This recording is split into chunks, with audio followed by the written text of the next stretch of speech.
Welcome to Guide Guru. We hope this video helps.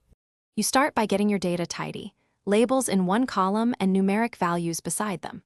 Once done, select the entire range including headers so Excel recognizes categories and series. Make sure numbers are real values, not text. Convert or remove blanks to avoid gaps. You do this now because a clean range prevents chart errors and speeds formatting later. Next, keep the home ribbon handy for quick formatting. Once the range is selected, you're ready to insert the chart. You insert the chart via Insert Charts and pick bar or column. Choose clustered for simple comparisons or stacked for component totals. Once inserted, use the Chart Tool's Design and Format tabs to change series order, swap rows/columns if categories look off, and apply a built-in style for contrast.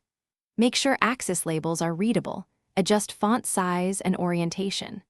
If data updates, set the chart to use a table or dynamic range so it refreshes automatically when you add rows. You finish by refining.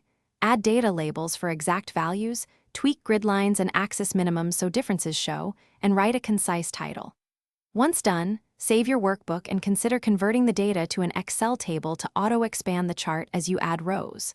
If the chart shows blank or wrong values, check for hidden rows, text-formatted numbers, or mismatched ranges. Correcting those fixes most issues.